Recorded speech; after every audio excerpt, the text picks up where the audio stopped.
The night he came home. And then it was gone. And welcome back to the Hysteria Continues, episode 114.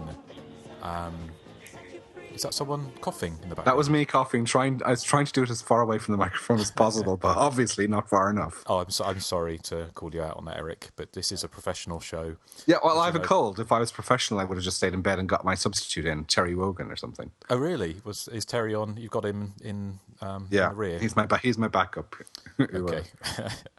Well, welcome to the first show of 2016.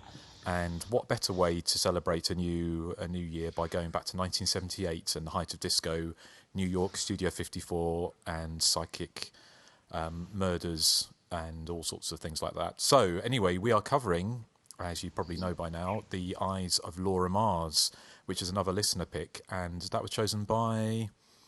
Who was that chosen by? I believe it was Everett Jones. Everett Jones. Yes. Well, thank you, Everett. We'll be coming on to that a little bit later. But we haven't recorded, actually, since the end of November. So we've got an awful lot to catch up on. So in time-honoured tradition, how are you doing, Erik? How was your New Year and Christmas? It was Fandabby-dozy. Was it? Yeah. What did you get up to?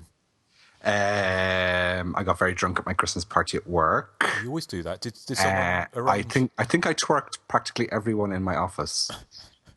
Yeah. Was it last year that you had a bicycle ended up on the Christmas tree? The bicycle ended up on the boardroom table, and the Christmas tree ended up in two pieces on the ground, with all the decorations crushed into the carpet. Yeah. And do people record the shenanigans, and put them out? As social? No, but we do have all this time-lapse GoPro cameras now that we're disgusted that we actually didn't set them up this year. Right. Okay. Well, maybe for next year. So yeah, that's all good. So how about you, Nathan? How was your break? It was fine. Uneventful, I should say. Okay. Did you get any special cone-shaped presents for Christmas? Cone-shaped? Where are you going with this? Am I missing something? I'm missing something as well. I didn't. No. It was a not very subtle drug reference, but as we know... Oh! But as we know, it's... I'd completely forgotten that Nathan's a junkie. Yes. Well, as we know... I've been shooting up this morning. We've turned over a new leaf, haven't we, Nathan? Oh, yeah. There's as much chance of me stopping smoking as there is Justin stopping drinking. Well, I have stopped drinking. For 1 month, and I even doubt that's going to happen. Well, it has. I haven't touched a drop since 4 a.m. on New Year's Day. That was part of January. Well, it was. So you've already broken the pact. But we drew a veil over that. A black veil. A black veil. Well, I haven't smoked at all today. Okay, well done. So you're going to turn over a green leaf, perhaps? Yeah, later. Yeah, I'm sure. Okay. Well, Joseph, how are you doing? I'm quite well. Donald! Even I got that reference this time. It shows that, see, these are the benefits of not drinking. So, well, it's good to be back together again. And as I say, we've got an awful lot to catch up on. So, in time-honoured tradition, again, should we talk a little bit about what we've maybe been watching over the Christmas break? So, Joseph, do you want to go first? Sure. Last night I watched the season finale of Ash vs. Evil Dead, which was bloody awesome. And bloody is an understatement. One of the goriest things ever shown on TV, but, done not for mean-spiritedness, but for just, flat-out fun. In my opinion, this is the best thing on TV and has been for a while. Just the type of, horror TV show I've been waiting for quite a while. Everyone's good. Bruce Campbell's, just his usual great self. Has a really, funny ending. I'm really excited to see where they go for season 2. Cool. Has it been a success? Oh, yeah. It was renewed for season 2 before the show even began. So, they're guaranteed a season 2, but they're doing quite well in the ratings. They're getting a lot of online views. So season 2 is definitely a lock, and hopefully season 3 will be as well.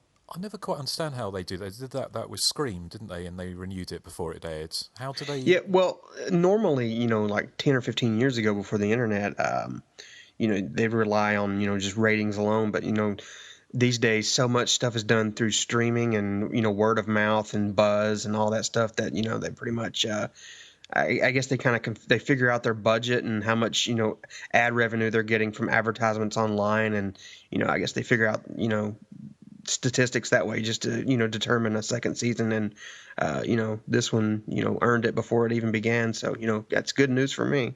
Cool. Okay. And Eric, you've been watching it, haven't you? Yes, I haven't watched the season finale yet, though. I have acquired it, though, but haven't watched it. I see. I'm sure the On my satellite dish. Okay. Legally. Do they still do those? Yes. Yes. Okay. Right. Well, thank you, Joseph. Anything else you've been watching? Yes, I watched Carver, which is the Kickstarter-funded indie slasher that was apparently, in brackets, written and directed by a then 13-year-old girl, though many believe her father did most of the work. That's kind of like online, back and forth going on there. But, for a film by a 13-year-old girl, if that's true, there's some really good accomplishments here. The gore effects are good, and there's some really detail-oriented, set design and costume design. I think they raised like $30,000. It shows in spots, but unfortunately in spots it doesn't show. I don't know, but for the most part, it just kind of feels as if it was, if it really was concocted by a 13-year-old girl. I mean, it's extremely silly, and it kind of, relies on the Deus Ex Machina style writing that'll kind of either have you, howling with laughter or rolling your eyes. It looks really good to be sure, but I don't know. It's ultimately devoid of, any real thrills or any an eye for the slasher film from seasoned people. But for a little girl doing this, it's really not terrible. My problem is just that it's just kind of dull, and the characters are about as engaging as your average Full House cast member. I don't know if the rumor is true about her father doing most of the work, and she's just this shill for publicity. I guess I really don't know what to say to that, but if it's all her, it's not bad at all. I'd say see it for the novelty of a little kid making a slasher film, but other than that, it'd be kind of hard to recommend to like someone who knows these films inside and out. I think they might take it the wrong way, I guess. Well, like Erik. Yeah. So do you reckon they raised that much money because it had the novelty of being directed by a 13-year-old girl? Yeah, my opinion is that if this were just any other person raising the money, they may not have gotten as far. I really think the novelty is what drove this film, and now that she's a few years older, they really don't have that to fall back on. So, in my opinion, if they make another film, I guess they'll just kind of have to rely on some kind of premise or something instead of hey, look, a 13-year-old girl wrote a slasher film. But for someone being 13 years old and doing this and actually setting their foot out, it's not terrible. It's just, I don't know, it's just kind of forgettable, I guess. Okay. Well, maybe you could, it's sort of a novelty, maybe you could get Axel to write Gory Graduation. Or the shoe rack. Sorry? Yeah. Or The shoe rack. I told him, I think that's what we should do. Yeah. I'll say one of my dogs, wrote this one and directed it. And, maybe that'll get us, the money we need. Well, you never know. It might be worth a punt. But I can get him to sit in a director's chair. Yeah. Well, well, why not? Give him a co-producing credit. I agree with Joseph, though. I thought Carver was just kind of forgettable. I don't want to be too harsh because, like Joseph said, for all we know, it was written and directed by, a child. And it really shows in many ways. And that's not being insulting because, it was written by a kid. So, of course, the dialogue is kind of juvenile. The twists in it are just so outlandish that I can only imagine a child coming up with them. I mean, Joseph, you know what I'm talking about. The twists are just so unbelievably ridiculous. Yeah. But I mean, if a child come up with it, I can't fault her for that, because when I was 13, I was coming up with crazy, outlandish ideas and stories I was writing back then. So I mean, I get it. So I mean, I think there probably is some truth to her being at the helm of this movie, because ultimately it does kind of feel like it was written and directed by a kid. Yeah, and like I was saying, if it was actually someone else doing all the work, then I don't know. I guess they need to go back to the drawing board a little.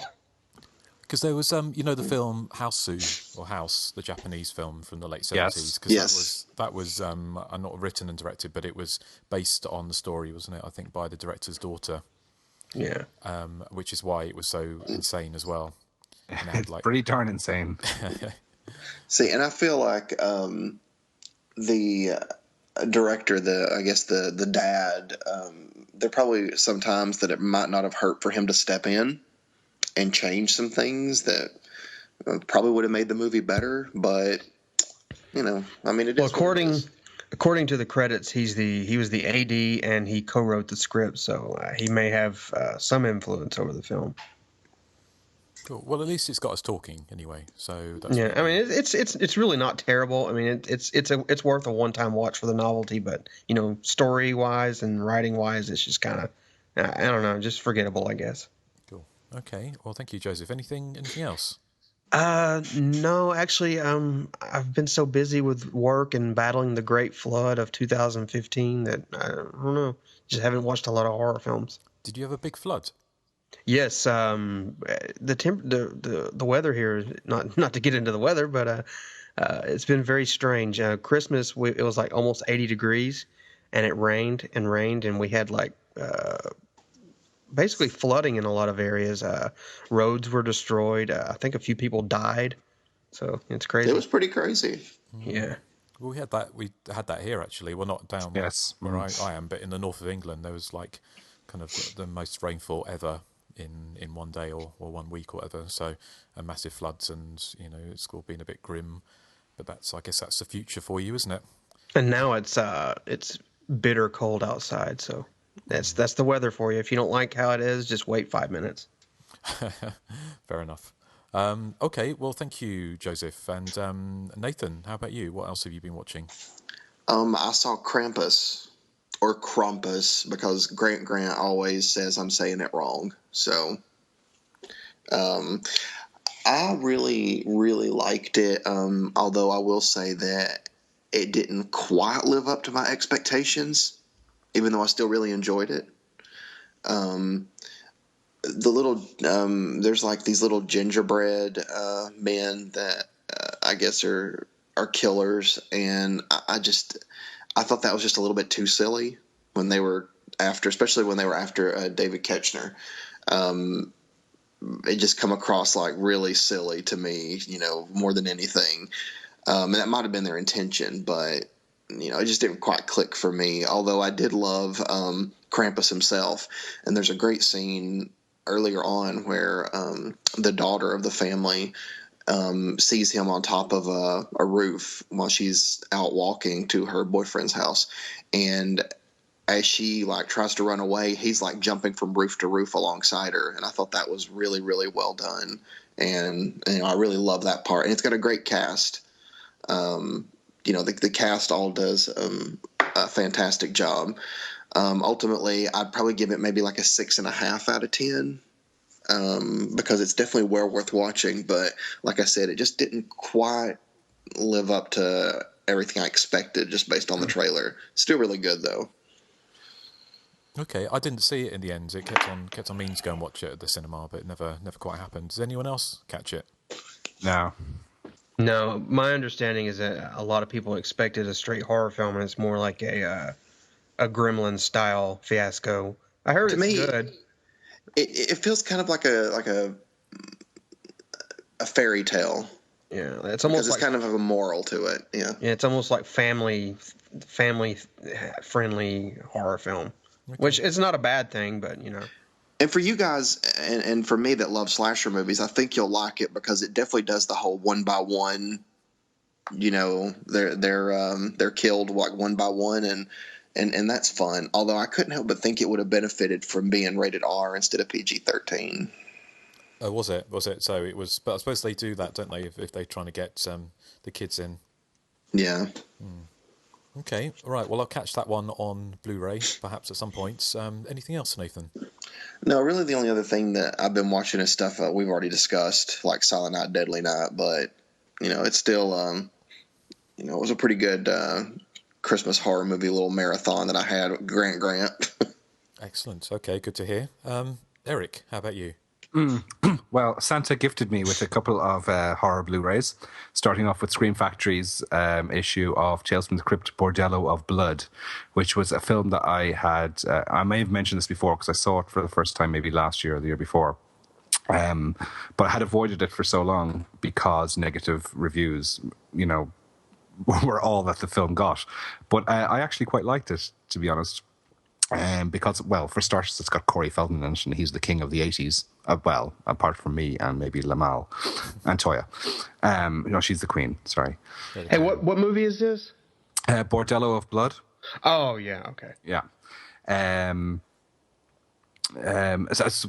One of the great things about this new Scream Factory disc is that there's some really juicy gossip behind the scenes. Everyone involved in the film hated Dennis Miller, who's the lead actor in the film.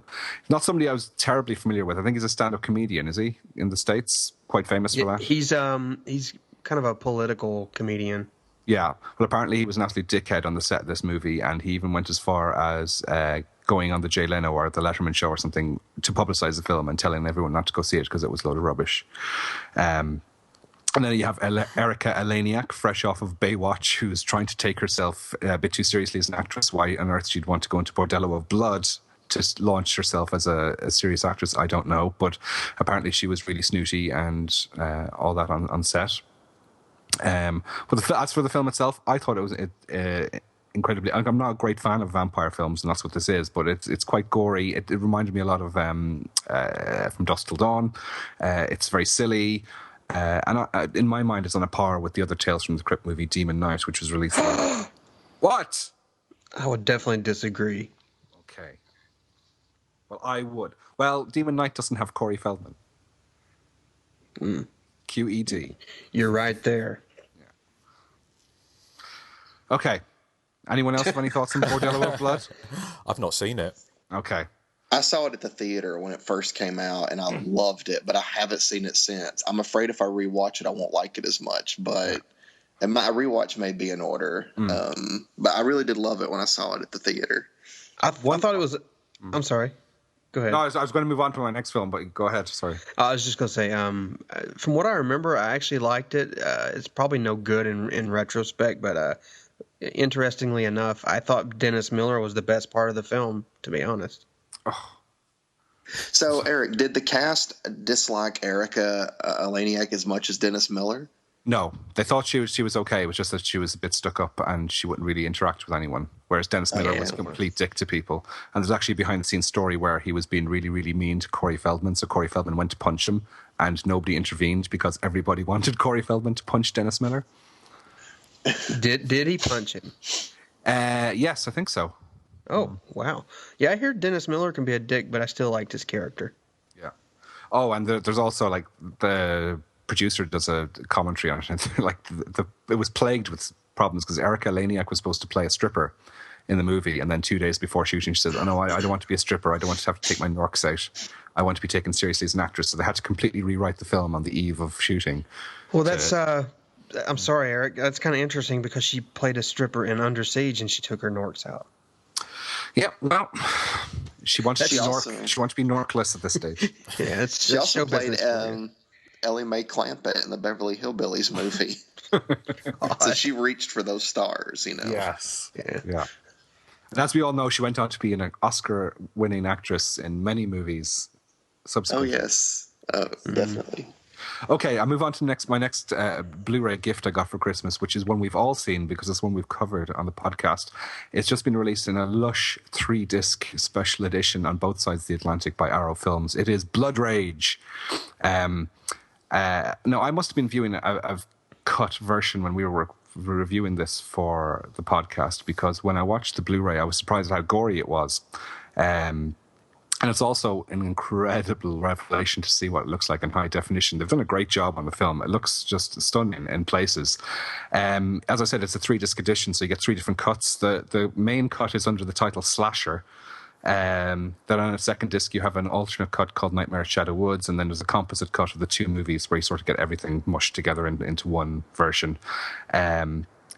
Also, again, there's some brilliant extra features on it, including interviews with most of the main cast. You got commentary on there, tons of extras. There's 26 minutes of raw outtakes that have no sound, unfortunately, but it's just if you have the Prom Night Blu-ray or the Evil Dead Blu-ray, you'll know what I mean. It's just raw footage of them shooting, and it's really, I always find that stuff really interesting to watch. So, I mean, Blood Rage mightn't be the greatest movie ever, but it's certainly well worth purchasing this Blu-ray because it's just incredible what they've done with the film. I don't know, Justin, if you picked up the movie at all? It was released just before Christmas, I think. Yeah, no, I haven't. I picked up some different Arrow stuff, but I haven't picked that one up yet. I was waiting to see if it comes out in the sales. Although it's not that expensive, actually, is it? It's considerable. Well, I don't know. I got it as a gift from Santa. Yeah. And finally, one that I actually purchased myself because I couldn't wait was the awesome Zombie 3, directed partially by Lucio Fulci and partially by Bruno Mattei. which is a semi-sequel to Zombie Flesh Eaters, which was released as Zombie 2 in Italy. I don't know if any of you guys have seen this, but it's a real 80s trashy treasure. I love the movie. Yes, it's fantastic. Yes. I mean, it's completely plotless. It just moves from one ludicrous zombie set piece to another, including scenes that are sometimes sped up, so it looks like there's something from Smokey and the Bandit. And then there's one knockout moment where a severed zombie's head flies out of a fridge. It's just awesome, insane, late 80s Italian gory mayhem, and it looks incredible on Blu-ray. Just I can't remember the name of the company who's brought it out. Justin, can you remember? It's 88 Films, is it? Yes, 88. Yeah. So, and there's a few extras on there as well. Makes it well worth purchasing, but just to see it in high definition is amazing. I mean, some of the stuff that's coming out on Blu-ray is just astonishing.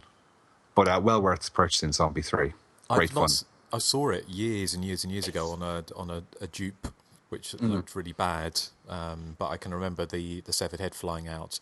Is there a pregnant zombie as well, or is that a different film? It's a baby zombie. I don't recall in this one. No, there could be maybe. Film. I'm probably thinking of Demons 2, but you could be thinking of Demons 2. But there was rumors that Zombie 3 was filmed in 3D, which is why that scene where it comes flying out of the fridge. Oh, but I can't. Find definite, concrete evidence that it was. Right. Okay. I've never seen it, but it sounds like my kind of movie. Oh, you'd love it. Yeah. Excellent. Yeah, especially if you have some of your interest in tobacco with it. It would go down really well. Yeah. Okay. Good to know. I'll have something to talk about next show then. Yeah. All right. Well, thank you, Erik. Anything else? Do you know what? I tried to sit down to watch Sinister 2 last night, and I more or less succeeded, but I was getting quite fidgety and bored watching it. It was okay. I mean, the reason I was interested in seeing it is it's directed by a guy from Dublin called Ciarán Foy, who did a film called Citadel a few years ago. And I mean, it's more or less what I expected. It's a very run-of-the-mill sequel to a film that was kind of, I felt, run-of-the-mill itself. So, I mean, it hits certain notes, but it doesn't do anything new or fresh or interesting, I thought. I wouldn't say it's an awful film. I just say it's a bit meh. And I think that's what the reviews suggested as well when it came out in the cinemas back in the summer. Yeah, it seems to be quite underwhelming, the reaction to it, didn't it? So yeah. I can see why. I mean, it is an underwhelming film. Joseph and Nathan, have you seen it? No, I saw the first Sinister and wasn't really enamored with it, so I'm not in any kind of rush to see it. I mean, I liked the first Sinister well enough, but it was a one-time watch for me. I would never watch it again, and I don't know, the idea of watching the sequel just didn't really, I mean, I will see it at some point, but it just wasn't really appealing to me. Fair enough. How was the lead actress? Because I've liked her in other stuff. Oh, well, she's okay. She's kind of bland and nondescript kind of in it. Who is she? I think her name's like Shannon Sossaman. She did Rules of Attraction, and I love her character in that. I movie. like saucy men. Oh, do you like Saucy Men? Yeah. Is that your joke of the week, Erik? No, my joke of the week's even better. Gosh, it'd be difficult to fathom, but we shall wait and see. But Shannon Sossaman, yes. Let me see, what else is she? Oh, she's from Hawaii. She's been in my dreams. Is she? Yes. Let's see. She was in. No, I'm trying to see if she's in any horror films. What did you Wasn't say she was in a Soul Survivor? Or I think so. I can't remember. She was May in not the have been her. She was in The Order. Wasn't that a horror film with Heath Ledger and Mark Addy in it? It was called The Sin Eater as well. Yeah, but she is a saucy man. right, okay. Well, thank you, Erik. Is there anything else? No, that's it. Okay. Yeah. Well, let's run through a few things I've watched. Not actually that much horror, but I watched Lots of Jean Cocteau. lots of Jean Cocteau, of course, on repeat. But I did watch Open Windows with Elijah Wood, Nathan's favourite. He is my favorite. Well, exactly. I think it's directed by a Spanish director. Has anyone seen it? Yeah, it's the Yes. Nacho Vigalondo from Time Crimes. Yeah, I thought it was Yeah. rubbish. Is it? Did anyone like it? Yes, I loved it.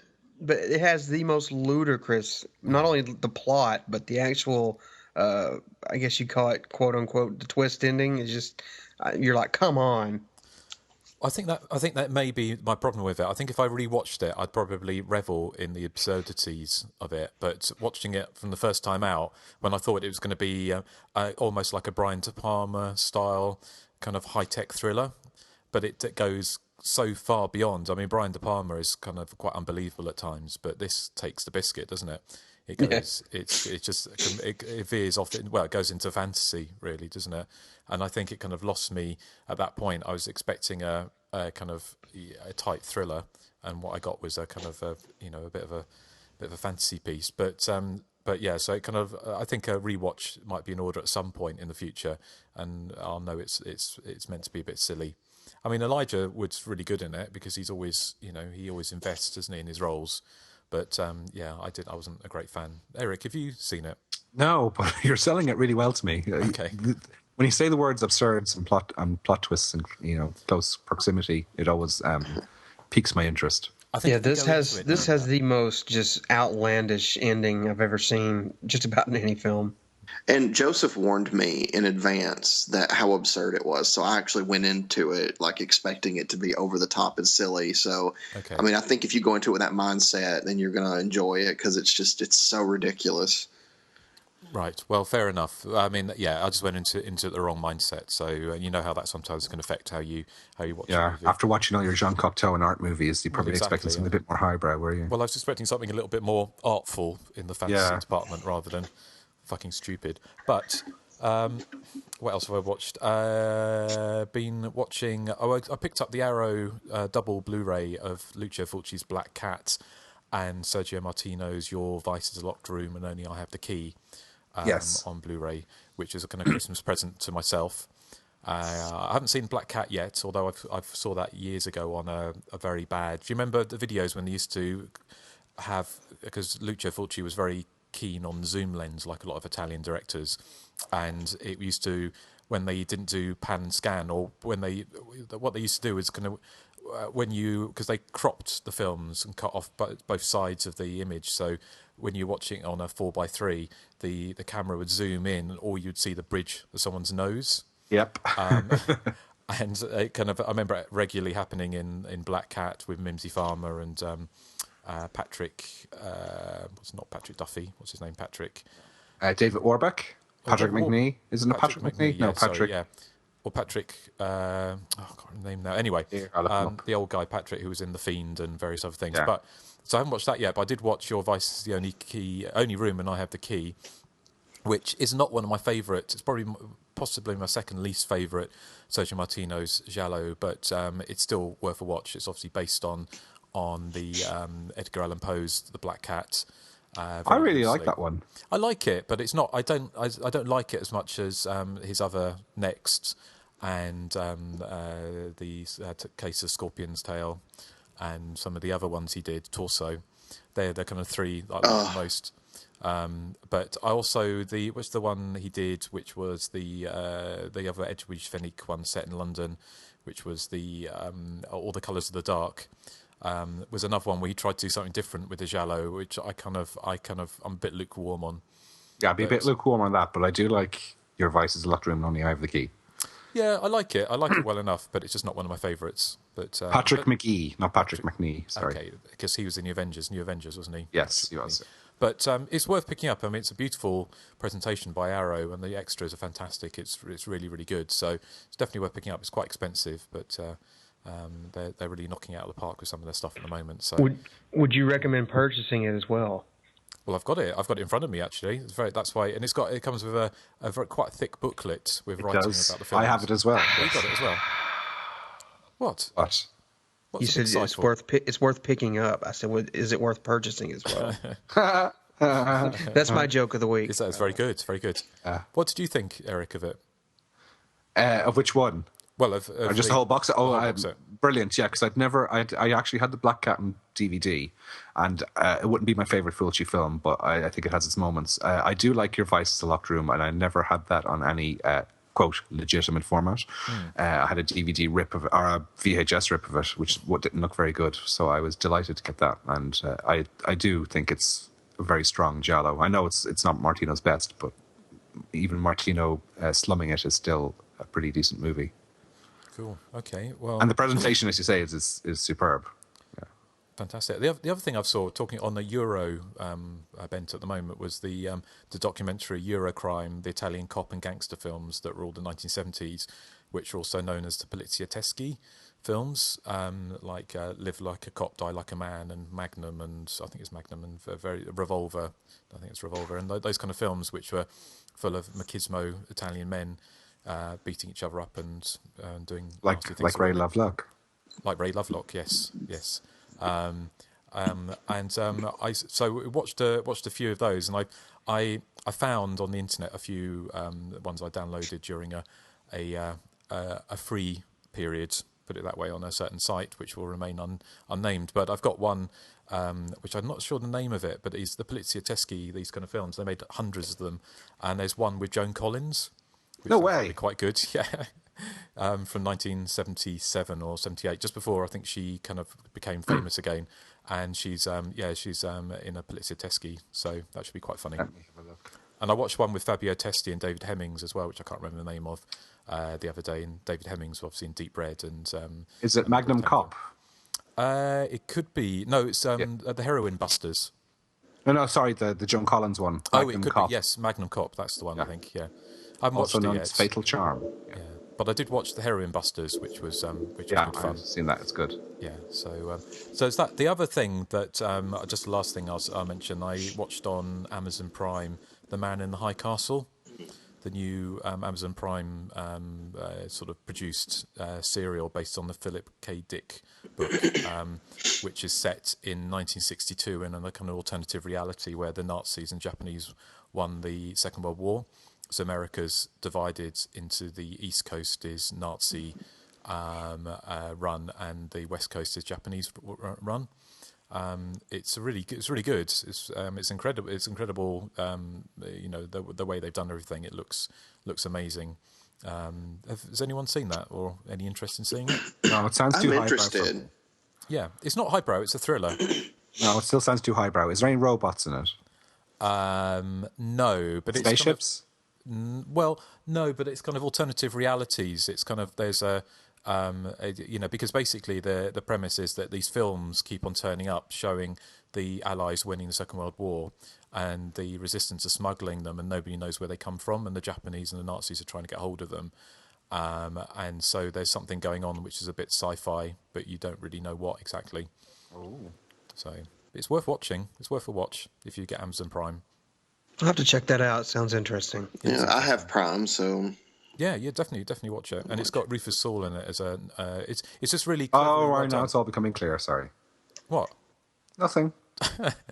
But no, it's really well done because you've got like all these kind of 90s. It's really well done because Rufus Sewell's in it. Well, no, but it's early 1960s, and you've got all this Americana with like Doris Day and Rock Hudson, but all the kids are dressed as Hitler Youth and things, and they're all listening to kind of Doris Day, and it's kind of just kind of a weird juxtaposition of stuff. It's kind of it's worth a watch.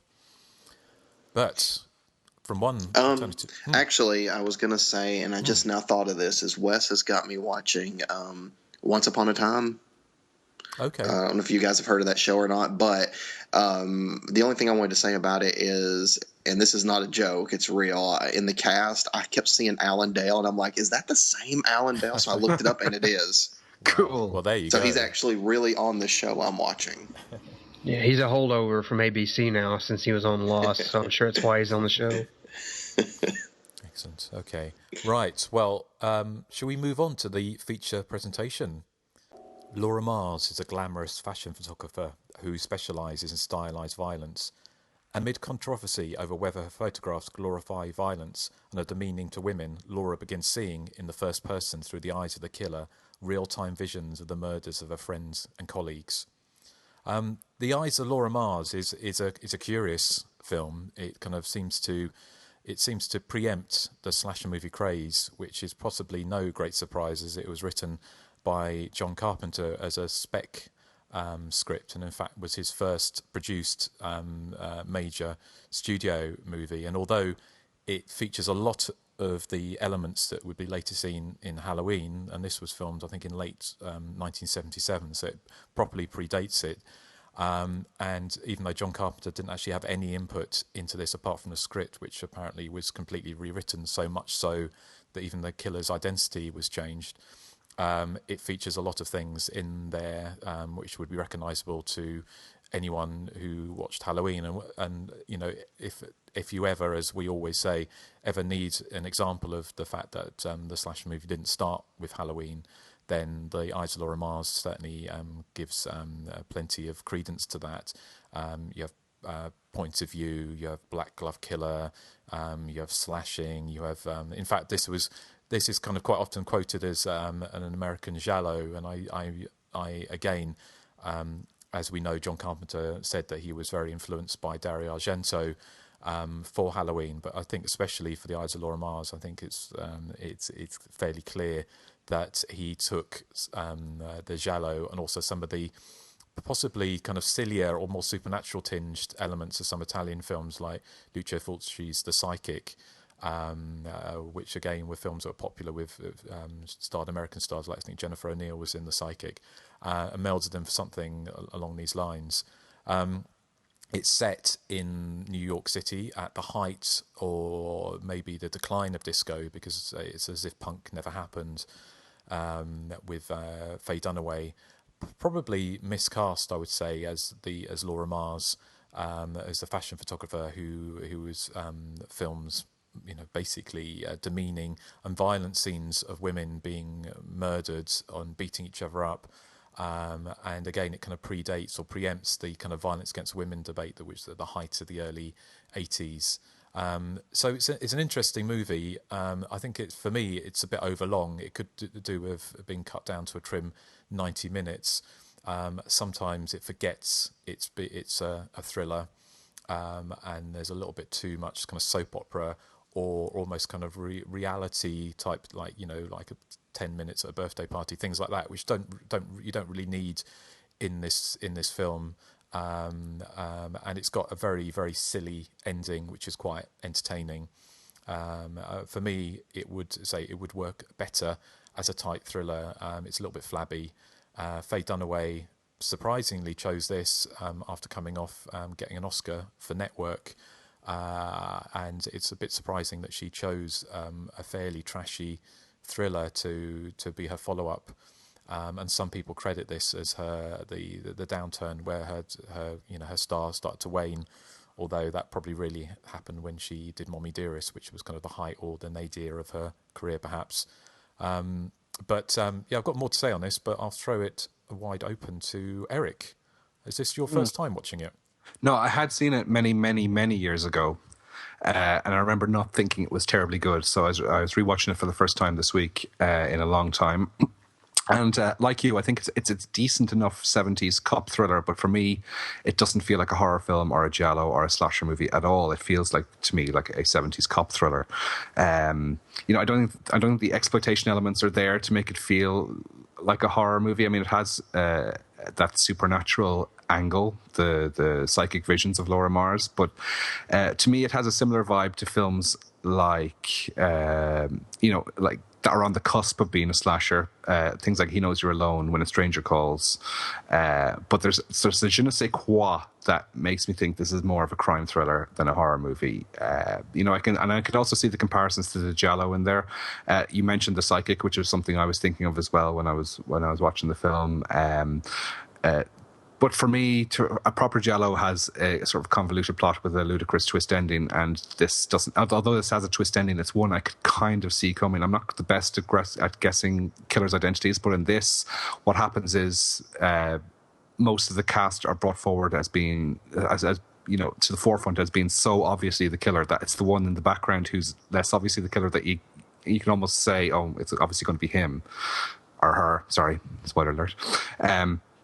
And I'm sure Columbia Pictures as well were delighted at the fact that people weren't labeling it a horror film at the time, because I don't think it is. It's very well put together, but I mentioned When a Stranger Calls, and I think it suffers the same problem as that. And you mentioned it as well, Justin, where it begins to sag in the middle. It loses focus. It forgets it's a thriller, as you said, and has stops dead in its tracks for love scenes and gay birthday parties and things like that. And then the police investigation thing, it just slows it down for me.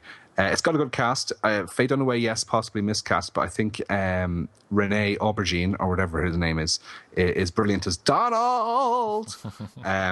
Who's Laura Mars' agent and who's quite an over-the-top friend of Dorothy. And his Perm and Flares combo sort of light up the screen every time he's on. One thing I thought the plot did was it fails to tie up its loose ends. I mean, we're never told why Laura Mars suddenly out of the blue has these psychic abilities and what connection she has to the killer. That's completely left unanswered in a film that I would, not all films need concrete answers, but I think this one might have benefited from having some kind of explanation at the end. And as you said, I thought that overall the film was slightly overlong, but it does have an excellent soundtrack. I mean, I love all that disco music in it. The Barbra Streisand song, probably less so, but, Let's All Chant and, Native New Yorker, Boogie Nights, all that type of stuff I love. And I thought one of my favorite moments in the film is the hilarious photo shoot where girls are having a cat fight in front of some burning cars, which... I don't know. That's just art gone wrong. I'm sorry. I'm sure the Jean Cocteau fan like yourself, Justin, could probably read something into it, but I thought that was just pants. But in terms of John Carpenter films, I prefer the ones he directs than the ones he just writes. It's decent. It's a decent movie, but to me, it's a cop thriller, not a horror. So. Okay. Well, thank you, Eric. What about you, Joseph? Well, I may be the sole voice of dissension so far, but I really liked Eyes of Laura Mars. Probably more than I should have, considering the fact that stuff like Laura operating a motor vehicle while seeing through the eyes of a killer is kind of shrugged off. I know. I was thinking rather nonchalantly. And it's kind of mired in many likewise flubs, as it were. But what I appreciated about the film was definitely its period design. I don't think they were going for that, considering they were in that period. But and I really liked a lot of the characters. All of whom are kind of much more layered than your standard giallo, which this film I think does owe a lot to. Tommy Lee Jones and Brad Dourif I think they're especially convincing, and Rene Aubergine, his character. Aubergine. Is it Aubergine? Yeah. No, I read differently, but anyway, his character. You are correct. Sorry, I couldn't pronounce his name, so I'm calling him Aubergine. His character often had me in a kind of fit of giggles. I really liked his character. I do think Faye Dunaway was miscast, unfortunately. Let's see. I think the identity of the killer, at least by today's standards, is pretty obvious. Spoiler alert: it's Tommy Lee Jones in sort of a dissociative identity disorder shtick. But I'd say back in 1978, this was pretty clever stuff, to be sure. I don't know. I also kind of like the link between Faye Dunaway's Laura and Tommy Lee Jones's Neville is kind of left vague and up in the air. I'd like to think personally that it wasn't really Laura who possessed the link, but rather it was Tommy Lee Jones' Neville character. I think maybe his intense attraction to Laura was kind of the catalyst for their quote unquote magnetic coming together. But that's just my theory. I think the direction's pretty solid for not being John Carpenter, and the visions kind of toe the line between cheesy and absurd to downright jarring. I mean, a lot of the stuff she sees in kind of rundown apartment buildings, going up the stairs and into elevators is pretty creepy at moments. The final scenes in the apartment, I don't think they're anything to sneeze at. Too, the monologue, of course, is pretty silly, but I don't know. I found that scene where she, runs toward the door while seeing through the eyes of the killer, and then the killer revealing himself through the window. I kind of stuck with me. It ends with one of those fairly eerie freeze frame endings. It's kind of one that reminded me of, and don't kill me here, Island of Blood, or rather, I think Island of Blood owes its gunshot to the gut and freeze on the heroin bit to this film, at least. It's not a perfect movie because, let's face it, they stretch credulity to its breaking point often. But for me, the film kind of exists in its own little reality where life feels like a waking, kind of cocaine-fueled dream. But yeah, I mean, thumbs up for me. Cool. Okay. Thank you, Joseph. What about you, Nathan? I thought this movie was so boring. Oh, God. Trying to make it through this movie was a chore and a half. You watched Terror at 10 Killer recently. This movie has no excuse, though. It's got the talent. It's got the actors. It's got, a good person behind the script. I mean, it's got everything going for it and still manages to be boring. And you guys can't tell me you think there was any talent behind Terror at 10 Killer. Well, no, I won't argue with that. I was never bored with this film, ever. I was so bored. But here's the thing. I agree with Erik. It feels more like a cop drama than a horror film. And cop dramas just do not appeal to me at all. Like, I don't care about the police investigation in a fictional film. I like true crime, like how they solve cases in real life. But in just fiction, I'm just like, I just don't care. Well, thank you, Stripe. She just ran across the coffee table. Thank you for that. But I mean, it's one thing, like Justin said, it's too long. It's like an hour and 45 minutes, which is ludicrous for this film. It could have been an easy 90 minutes or even less, in my opinion. There are scenes that I really enjoy. Number one, I believe Joseph said, I really love the whole New York City in the 70s, vibe. I love the music. I love disco. I think it's so much fun. And Joseph also brought out, a lot of her visions I thought were really good. I especially love her vision at the end where she runs to lock the door and then he breaks through the glass. And I thought, oh, that's such a good scene. And then the rest of it was just blah. Like him giving that monologue, which was ultimately pointless because we know he's the killer at that point in time. Because only one person. That was definitely for the audience. Although I think we did get it, but still. Yeah, because there's only her and Raul Julia in the only him and Raul Julia in the elevator. So I mean, obviously one of them's getting killed in her vision. So I mean, the other one, whoever shows up, is going to be the killer. So I mean, his monologue I don't know. I was just kind of like, okay, let's move it along here. I think it was more to the point to drive home that he was this dissociative identity disorder case. And also, I don't know, I was hoping for more of a showdown at the end, when in reality he was kind of a more sad character because, he's like, she got the gun, he's like, shoot me and all that. But I would prefer him just going after her and her having to survive. I just thought that was kind of blah, just kind of like the movie in general. I don't know. I don't hate it. Yeah. I can't say I hate it, but it's not. It didn't live up to what I guess I was kind of hoping. I was kind of hoping for I mean, I expected to be more of a thriller, but I expected to have a little bit more in the horror elements. Although I love the scene as well on the stairway when she's like having one of her visions, and she's running down the stairs. I was like, I kind of like that. But to me, it's one of those movies where I basically think it's boring for the most part, but there are scenes that make me sit up and kind of take notice of what's happening on screen. So, it's not like a terrible film. It's just sort of there for me. So I'd probably give it maybe like a 4 or 5 out of 10.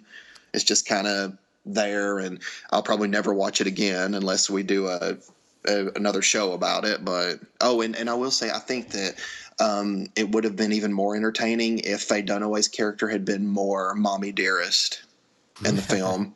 Yeah. I think with the trouble with Faye Dunaway's character, and this is what I kind of read in quite a lot of the reviews of the film, contemporary reviews, is that she comes across as very hard character. She's not very likable or very sympathetic or very, you don't feel she's not vulnerable in any way, is she? She's quite shrill. No. And so if the audience doesn't necessarily feel much empathy for her, whereas, because, Barbara Streisand was meant to play the character. And so that probably would have added a quirkier charm to it. And apparently she didn't want to do it because of the subject matter, but she sung the theme tune. But I think a different actress, like a Jessica Lange or somebody else, I don't know who, but somebody would have done better. I mean, I like Faye Dunaway as an actress, and she works really well as kind of that brittle, kind of hard characters in something like Network and Bonnie and Clyde and films like that, and Mommy Dearest, but not in something like this where she needs to play, although she can still play a strong woman, but she's, she feels like she's completely in control throughout the whole film. Even though when she says, I'm falling apart, I'm out of control, but even when she's doing that, she's really tightly wound. And I think that's kind of problematic, at the core of the movie. I think Tommy Lee Jones is good. I think he looks a bit embarrassed at the end when he's giving his monologue, and all this stuff about his 3-year dissertation and stuff, which didn't make any sense at all. What was he doing a dissertation on? Or was that one of his multiple personalities? I believe that was. No, it's strange. I mean, I like some of the things visually I liked in it, like in the opening when Faye's stood in front of the mirrors, which kind of preempts the similar scene in Mommy Dearest with like the mirrors around her, but it kind of indicates a kind of splitting of personalities, doesn't it? Which I thought was quite nicely done. And did anyone notice the giant cock in her bedroom or her living room? No, I don't think so. No. It was a giant male chicken. Oh. No. Any excuse for you to make a cock reference? Well, yes. I kind of agree so with you, though, Justin, about her not being vulnerable at all. Like in Network, even because I'm a fan of Network. I love that movie. Her character is so stone cold, but she's still vulnerable. Like at the end, there's like a big scene between her and William Holden, I believe, and you see that like underneath it all, she's like really a scared person. So she's kind of shut off from the real world. But I just didn't get, I guess, that much of a 3-dimensional type vibe from Laura. I think she was trying to play her so hard, like a real kind of sort of woman in control of her own destiny, and because she was fighting against people criticising her for glamorising violence against women, wasn't she? So this kind of weird whole thing going on with that. Her character kind of reminded me of the lead character in that film we covered a while back. It's a late 80s film about the kids who break into their teacher's home. The name escapes me at the moment. Hell High. Yeah, Hell High. Yeah, in the way that, she's not very empathetic. I found kind of parallels between those two characters. Like, you're supposed to follow, you're following both of them. They're both pretty much the same, just kind of stone cold and sour. And I mean, as soon as I saw Brad Dourif turn up in the first 5 minutes, I thought, oh, he must be the killer, because I'd forgotten who the killer was. I haven't seen him so many years, and I thought, it's definitely Brad Dourif. But he plays, he's a good foil, a good red herring. I mean, there were a lot of red herrings in this, weren't there? I mean, Raul Julia was obviously another meant to be the other. Do you not think they make the red herrings a bit too obvious, though? Well, yes. Yeah. Eventually, it comes to a point where Brad Dourif's character, he can't be the killer because they're just piling too many suspicions on top of him. Yeah, I did think that. I mean, when I first saw him, I thought this may be early enough before he'd been typecast as a villainous roles, but somebody had said to me once, I think it was Joseph, is that in some of these movies, all you really have to do is look at what secondary character in the film acts the most normal during the whole movie. That's your killer. Yeah. Mm-hmm. Yeah. That's actually, I mean, obviously it's scientifically unfounded, but it's pretty standard for these types of films. I think, like I said, I think, for the time frame, this is probably pretty, surprising stuff. But we've got so many years in retrospect, and a lot of these films we've seen to look back on. So we know what to look for. That's pretty much why I think the red herrings were obvious and the killer's identity was obvious. But back then, that's probably a big surprise. Mm-hmm. Yeah, it's interesting. I mean, I thought it's interesting that it kind of predates, doesn't it, the slasher movie? The fact is, if you showed somebody this and then said to them, what do you think came first, this or Halloween? They would be, they would think this is a big budget rip-off of Halloween, wouldn't they? I'm not sure about that. Yeah, I don't know. I mean, I'm not talking about talking about the things like the point of view, all of that. Possibly, yeah. And I mean, the murders. I mean, they are quite slasherific in some ways because they're all the people have been killed with a pickaxe, a nice pick to the eyes, aren't they? And I thought the murder of Lulu and Michelle, the two models in their apartment, was almost like it was almost a blueprint for like a slasher movie murder, wasn't it? And almost similar to that faux slasher opening to Brian De Palma's Body Double. Or was it? No, Blowout. Sorry. Yeah, Blowout. Yeah. I still can't believe I actually like this film more than you three. You're all a bunch of whores. I won't forget that. Actually, this is a record, I think. Is this the only time that you've been kind of on the outside? Because I think mostly I'm now you know how Nathan feels. Usually I'm on the outside negatively. I'm on the outside positively. It's kind of strange. I think I don't hate the film. I can't believe Erik and Justin hate this movie so much. I don't hate this film. I said I gave it a 5 out of 10. I don't hate it. I'd probably give it a 6. I give it a 7. I would give it a 6 or a 7, but I was really with it for the first half an hour, 40 minutes, and then it just kind of felt like it meandered for the next 2 hours. I'd give Faye Dunaway an 8. Would you not give her a 1? No, an 8. I'd give her a 10 in Mommy Dearest. Yes. Well, it's an interesting film. I mean, it's a time capsule, isn't it, of its time? And like Erik said, I mean, the fact is it got all of those disco hits in. It's probably one of the. I'm trying to think. Actually, I mean, normally for these films, because it's obviously Columbia, sort of big studio picture that could pay the money to get all these disco hits in the film. But they're all in it. Well, not all in it, but there's a lot of them in there, aren't? Yeah, I think the budget was at $7 million, I believe. They probably spent a lot of it on that music. Yeah. So, well, that was The Eyes of Laura Mars. I mean, we'll do some. Should we go into some background? I have a little bit. Okay. Do you want to go first? I mean, we've went over most of this in our talking points, but the rest of what I have is basically Tommy Lee Jones. Apparently wrote a lot of his own monologues on the fly, during takes. I'm not sure which ones, but they do kind of have that feeling of someone thinking of it off the top of his head. The Laura Mars character is mentioned in Tori Amos's song Gold Dust, released on the 2002 album Scarlet's Walk. That's pretty much all I have because we've, like I said, we've went over pretty much everything that I had anyway. Okay. Well, Nathan, how about you? What have you got? Tommy Lee Jones is a very famous actor. I got that. Okay, right, okay. Everyone's got their notepads out for that one. Thank you, Nathan. Erik, how about you? Okay, I only have a few bits and bobs. There was a commentary track on the film, but it's not very forthcoming with factual information. It's Irving Kershner, the director, does the commentary, and he's just saying, and in this scene, it's supposed to represent blah, blah, blah. And in this scene, you'll notice that Tommy Lee Jones is playing that. And there's no background information, really, so it was a bit of a dud. Does he not say... Does he not say... Because they rumoured that him and Faye Dunaway didn't get on. Did he not go into any juicy... Not that I've noticed, no. No. Okay. It was... is that not the producer, John Peters, and Faye Dunaway didn't get along? Oh, well, maybe it's them, but I'm sure she didn't get along. I don't he was just basically describing the action. Right, okay. For the entire commentary. So it was a bit dull. But what I did get is that John Carpenter's spec script was just under the title Eyes. I don't know if we've mentioned that. As you said, Barbra Streisand was originally cast, but bailed due to the horrific nature of the script. She still contributed to the theme song, though, which was released as a single called Prisoner, the love theme from Eyes of Laura Mars. And that was released in August 1978 and hit number 21 on the hit parade.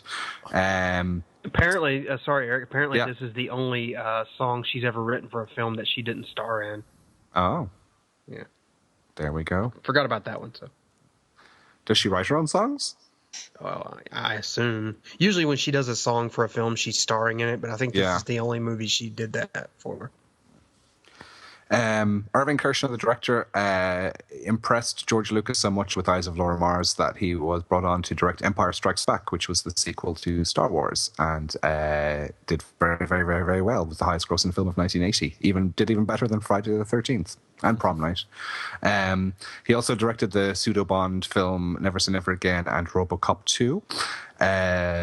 Michael Miller, who was the director of Silent Rage and National Lampoon's Class Reunion, two of the biggest turkeys of all time, I think we'll all agree, except maybe for Joseph, who loves Silent Rage, I know. Actually, no, I don't really love Silent Rage. But Well, he was originally slated to direct this movie, but was replaced due to creative differences.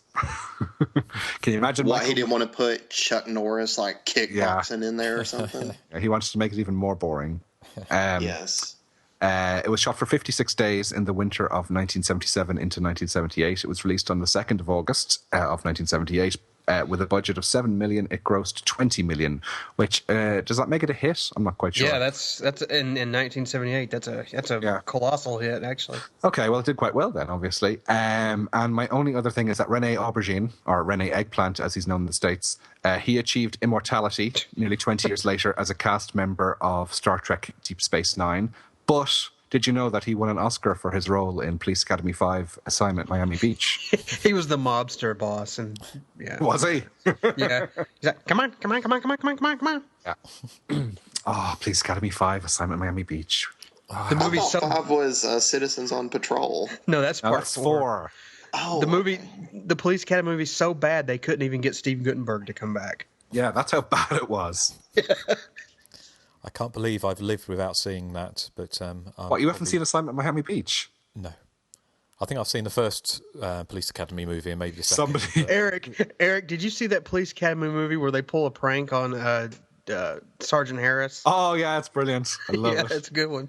Justin, there's a scene in Assignment Miami Beach where, now, you want to be sitting down for this, someone falls into a swimming pool.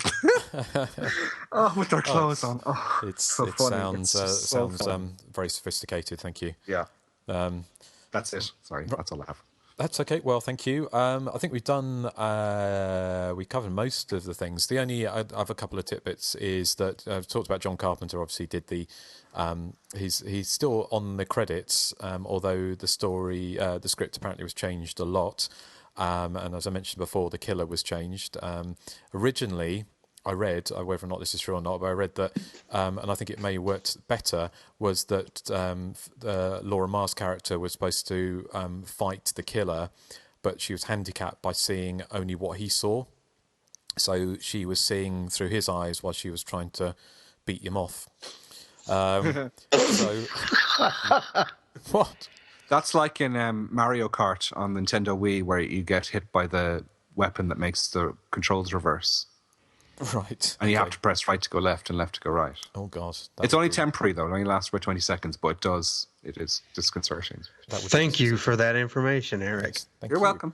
What else is there? Well, it had mixed critical notices when it came out. Janet Maslin in the New York Times called the ending of the film dumb, but apparently otherwise liked it. She wrote of it, "It's the cleverness of Eyes of Laura Mars that counts, cleverness that manifests itself in the superlative casting, dryly controlled direction from Irvin Kershner, and spectacular settings that turn New York into the kind of eerie, lavish dreamland that could exist only in the idle noodlings of the very, very hip. Which essentially suggests that we kind of think of New York at that time of looking exactly like that and everything being exactly like that. But in fact, it probably was preserve of a few people, wasn't it? The New York of 1978 was not all Studio 54 and those kind of parties. It was probably a very, probably much more mundane in a lot of ways. So I think that's kind of interesting observation. Roger Ebert was less enthusiastic and pointed out its cliched women in trouble plot. So Roger Ebert was already on his high horse about films that had violence against women, and this was before Halloween came out, which we know that Siskel and Ebert loved Halloween, but hated every slasher movie that came out post Halloween. So I thought that was quite interesting. But that's pretty much it. It was a novel of the book published in 1978 by H.B. Gilmore, which was based on the script by John Carpenter and David Zelig Goodman, and that was published in July of 1978, so just before the film came out in August. So so that's it. Oh, the last thing I was going to say, the prop photos were the ones that we see were taken by Helmut Newton and Rebecca Blake. And Helmut Newton, who's not particularly well known today perhaps, but I think he was quite a controversial photographer at the time. He's kind of specialised in those kind of eroticised violence photographs. So that is The Eyes of Laura Mars. Anything else left to say? Maybe some of the Facebook feedback. Oh yes, should we? Let's do that, and then we'll take a break for the rest of the feedback. So, do you want to? Who wants to read out? I'll do it. Okay. Okay. Brad Yasuda writes, "Well, children, where to begin? I like this one a lot. There are issues, of course, but what film doesn't have their issues?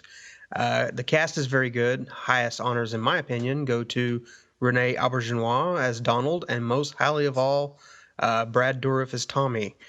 I honestly thought Tommy was the most sympathetic dog making noises in the background. I honestly thought Tommy was the most sympathetic character in the movie. He showed genuine care for Laura's welfare. I do wish that the film used Raul Julia more. If there had been a little more of Michael, it would have given the audience more of a connection to his plight. The style of the film is something that feels like a giallo more so than a slasher. The POV shots are well done and give the viewer the sense of voyeurism. My major issue with this one, and as I've stated on the old boards, is the songs. I finally began to warm to Prisoner, which was my number one on the worst songs from slasher films thread on the old board. And I like Let's All Chant. The rest gives me a headache. Well, can't wait to hear how the Fab Four view this one. That was from Brad Yasuda. Well, thank you, Brad. Okay, and Sam Hain, or Salween, however you want to pronounce it, he says, I love this film. It's glamorous, trashy, and it features that great disco epic Let's All Chant by the Michael Zager Band. That was from Sam Hain. Oh, thank you, Sam. Justin Kosh. I hope I'm pronouncing that right. He'll correct me, I'm sure. Fun little American giallo. The theme song is the only Barbra Streisand song I will ever have on my iPod. Justin Kosh. Oh, wait. He also says, I have that duet she did with Donna Summer. That was from Justin Kosh. Thank you, Justin. And finally, our good friend Kieran Edwards says, an awfully fun and stylish American giallo that's lacking in J&B, but makes up for it with high fashion and a stellar Lloyd Bridges impression. And I forgot to mention that. Oh, yeah, that's brilliant. Yeah, he really did a good one. Faye Dunaway and Tommy Lee Jones make for an offbeat pairing that kind of works. And Brad Dourif and Rene Auberjonois are both amazing. It's interesting that the IMDb says that Tommy Lee wrote some of his monologues, but they don't talk about who did the breaking through the window stunt. It looks like he did it, but I've heard that, in fact, it was John Van Ness. I'm surprised we didn't mention that. Yeah. And that's all the feedback we got on Eyes of Laura Mars. Okay. Well, if you're listening to this, which, well, you are. If you're not, then you won't hear this. But we will be announcing the pick for the next show, and it's actually back to the early 80s American slasher movie. So hopefully we'll get a lot of comments on the Facebook board. But here I'm going to play how to get in contact with the show. And after that, we'll come back with some more feedback. Be sure to search for and like us on Facebook. Follow us on Twitter at THC_podcast. Our voicemail is 858-233-9281. And you can email us directly at the.hysteria.continues@gmail.com. Okay, right. Well, welcome back. And we probably got quite a lot of feedback, so I think we're going to spread some of it over onto the next episode. So hopefully you'll hear, if you've written in, you'll hear yours either this time or next time. But who would like to go first? I'll go first. Okay. This is from our good friend Tosca. He's written back. He lives in Toyaville. Birmingham. It's Joseph, Justin, Eric, and Nathan, a very happy and slasherific Christmas to you all. I hope that Santa's sack is bursting with goodies for you, although Eric may get nothing, as I suspect he has been very naughty. Is that true, Eric? I got loads because I've been so good. You got loads. And just a reminder that I won the Christmas quiz, everyone. I'm brilliant. And the stipulation is that Eric has now lost it since he keeps mentioning it. That was a stipulation as well. Thanks for all the fun in 2015. I'm eagerly awaiting 2016. Best wishes. And he signed it Love, Tosca. Oh, thank you, Tosca. It's very nice. Good to hear from you. My commiserations coming from the same city as Toya, but we can't have... And musical youths. Well, even worse. But they and Duran. Yeah, and The Beat. All the musical and greats. UB40. Oh, well, okay. Why don't you read it? Feedback, get to it. Okay, Simon. Yes, thank you, Simon Lebon. Who would like to go next? I'll go next. Okay, Eric. I've got one here from Dick Brown, who I think is somewhere in the UK. He said, hope you all had a nice Christmas. Ate turkey. Justin? No, I didn't think so. Drank mulled wine. Justin? didn't have any mulled wine. Oh, I had mulled wine. Yum, yum, yum, yum, yum. And stood to attention during the Queen's address. Justin? No, never watched it. No. I also wondered whether any of you watched the new adaptation of And Then There Were None that the BBC aired. A surprisingly dark, gory and mean-spirited version, I thought, and all the better for it. Nice to see the grandmother of all slasher tales getting such a lavish, blood-stained outing over the Christmas period. Did you get to see it, Justin? I saw the first episode. My sister is a big Agatha Christie fan, so she was watching it, but I was kind of like reading a magazine at the same time, so I wasn't paying that much attention. I watched it. Yeah, it was very well done. It was very dark and gory. There was even a bit with somebody lying on the floor with their guts spilling out. Really? So it was kind of very. It was very mean-spirited and gory and dark. And I read they were doing that because it's not like usually with Agatha Christie you've got. And I love all those kind of 70s ones with Peter Ustinov playing, on Murder on the Orient Express and Death on an Island, the one set on the island, which I can't remember. Not And Then There Were None, but with all the kind of very campy ones. But this isn't campy at all. It's very dark. I may have to acquire this. It was shown in 3 episodes. Was it over Christmas? 3 1-hour episodes. Yes, it was. It's set in just pre the Second World War, I think, 1939. I think it was set. So it's kind of. It was very well done. It's definitely worth a watch. Mm-hmm. Okay, well, Dick goes on to say, I recently caught The Final Girls, and whilst I wasn't quite as enamored with you as whilst I wasn't quite as enamored with it as you guys, it did make me ponder a question which I'd like to ask you. If you had to be sucked through a magic cinema screen into a slasher movie, which one would you pick? Here are the ground rules. 1, once inside the movie, you cannot leave. 2, you are only able to move around within the settings and places that appear on screen. And 3, the movie will always reset again when it reaches the end. So if you change outcomes, save characters, or even wind up getting killed yourself, everything will simply restart back at the beginning again, regardless. I suppose basically the question I'm asking is, if you had to choose a slasher movie purgatory to spend the whole of eternity in, which one would be the most palatable? Happy New Year from Dick Brown.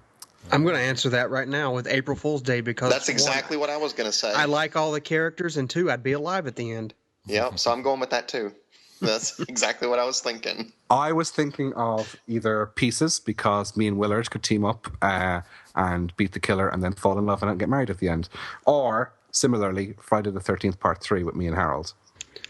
I can imagine you and Willard beating off the killer. Or, in a non-sexy way, I'd like to possibly go into Friday the 13th final chapter and do my dancing with Crispin Glover. Well, Would you bend your knee backwards weirdly? Yes, I think I would. Well, I'd like to go. One, I'd either like to go into Friday 13th Part 3 so I could slap Dana Kimmel, or Friday. We could meet up then. When me and Harold are, well, when we're not doing it, we could meet up. Exactly. That would be fun. Or Friday the 13th Part 7 for obvious reasons. Yes. Yeah. So, Well, then yeah, if I had to pick a second one, it'd be Friday the 13th Part 6 at the camper scene. yes. Well, hey. Yeah. Well, okay. Well, that was a great question. What, do you really like Tom Fridley that much? Yeah. He's hot. I'd do him. So, Nathan, in terms of sexiness, which one would you like to end up trapped in? Probably Part 2, and I would have to tell Vicky to run along, please. Yes. Yeah, you're in the way. I love you, Vicky, but no, you got to go now. Yeah. Yeah, go. Ted is looking for someone to hang out with. Excellent. Right. Well, thank you very much, Dick, for another good question. So, who else? Who hasn't gone? Joseph, is it, or Nathan? Joseph. Actually, I gave everything I have to you guys. Oh, okay. That sounds like a song. It does. I gave you everything I had. Ooh, I gave Erica chicken. It had no bone. Okay. Right. Well, I have got a couple. I've got ones from email. So, but I'm going to save those for next time. So, but I do have one here from Dan Fields, who I think is a first-time writer. He says, "Howdy, gents. Dan from Texas here. I'm a writer and musician with a keen interest in films, especially suspense and horror. This Hysteria Continues has just become one of my very favourite podcasts. My knowledge of slashers in particular is very scattershot and superficial. Naturally, I'm familiar with the major milestones, franchises, Black Christmas, Halloween, Friday the 13th, etc. But your discussions are helping me find the gateways to explore the greater depths of the subgenre. Pieces for a start. Thanks for that. I also never dreamed of a podcast integrating smart horror analysis with so many Carry On and Mrs. Slocum jokes. So first off, well done. I'm picky about my podcast, and yours is the best I've found in a long time." So just to let me find, have I got a let's, how about this one? Mitch, no, please, oh, your hand. We have slowed up on those a little bit, so anyway, to throw one in there now and again. As I'm still catching up on your catalogue of episodes, please forgive me if you've covered this before, but I have a suggestion for a future episode. I'd love to hear your thoughts on Don't Look in the Basement. I admit it's only barely a slasher in the conventional sense. The timeline of the plot is more what happens in the aftermath and discovery of a mass slashing. But this is a film that, in my opinion, is often unfairly dismissed. Possibly for its lo-fi production values. It usually comes in those bargain bin multi-movie collections, badly transferred with barely audible sound and muddy picture. It makes almost no effort to conceal its big twist, but nonetheless, the structure, and for that matter most of the acting, are a hell of a lot better than you might expect.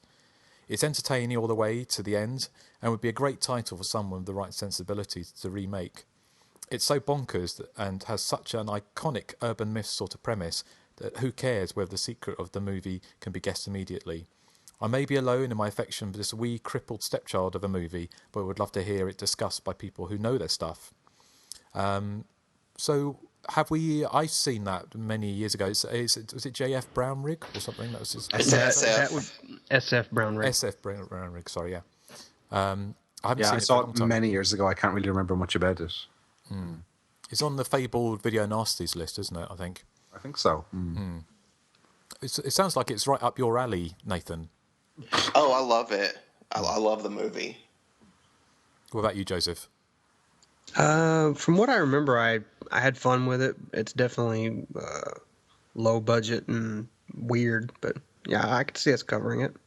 Cool. Okay. Well, Dan carries on. He says, if the topic's not worth your taste, or not to your taste, my backup suggestion would be Devil times 5. I mean, what's not to like there? That's a good protest slasher, isn't it? The Killer Kids movie. With an appearance from Boss Hogg. Yes. Wow. Somebody's love beats. It was in agreement. He goes on to say, in any case, thanks for indulging this windy email, or windy email, I think it's windy. If you're looking for something sinister to read, check out my new story in the Sanitarium magazine. So keep up the fantastic work. That's the best from Dan Field. So thanks for writing in, Dan, and we'll be sure to check that out, and hopefully everyone else will. That's the Sanitarium magazine. So I thought we'd have more feedback, so I haven't prepared the other ones, but we'll have some more for next time. But I think it's, before we discuss what we're going to be doing on the next episode, I think it's possibly time for, you know what? Yep. 2016's first of the... It's my joke of the week. It's so great and fantastic. Did you know that the film we were discussing today was originally going to star Rosie O'Donnell in the lead role? Back then, the working title was The Size of Laura's Arse. But they'd done away with that idea early on. Done away. Oh, Erik. That was a good joke, Erik. That was great. I admit, that was great. Yes, Double joke. that might be my favorite one you've told so far. Thank you very much. 2016's off to a rollicking good start. It is. That reminds me of that the people very unfairly, its nickname Faye Dunaway, don't they? Is Dun Fade Away.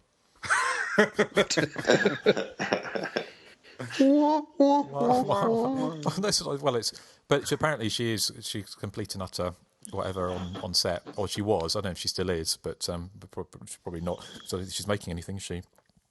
But yes. Well, that was the end. We're coming up to the end of our first episode of 2016. I'm very sad, you guys. You're very Why? sad.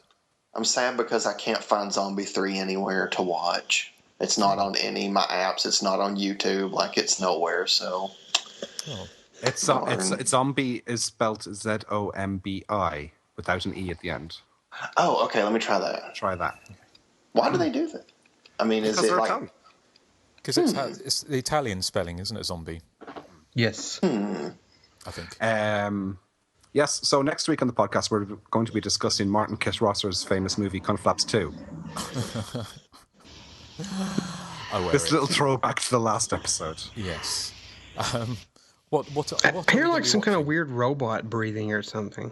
Oh, it's the dog. Oh, okay. Quit breathing so heavy, dog. Right. What would it be without an animal making an appearance of some kind? There's like animals making appearances every episode. I know. Wouldn't have it I know anyway, Erik's so. one of the cast members. Yeah, I'm a raw sexual animal. So, Erik, what are you going to delight us with next time? Okay, well, Everett Jones chose this week's pick, which was The Ice Floor Mars. Next week, Peter Galvin has asked us to cover one of the most notorious slasher movies, certainly this side of the Atlantic, from the 1980s, Nightmares in a Damaged Brain. Right. Or Nightmare, as it's known in the States. Yes. So we'll be discussing Erik's dream journal next episode. And we'll be discussing how the child in that film was based on Justin. You were going to say Nathan. Yeah, I was going to say Nathan, yeah. Oops, Freudian slip. No, stick your head and do. Yes, well, that should be a fun one. So, okay, well, join us next time. Anything else we want to say before we finish? Okay. I just finished all over you. Well, Happy New Year. So, never too late for Santa to empty his sack. Well, let's finish on that bombshell and say goodbye to the good people. Oh, did any of you boil your hair? Oh, I did, and It was New Year's. Spun out as well. And I'm sure if you're listening, you'll not get that reference. But, well, thanks for listening, and we'll see you back in New York City for Nightmares and Damaged Brain in a couple of weeks' time. Bye. Bye. Donald! So have you got your disco pants on for today's show? I do.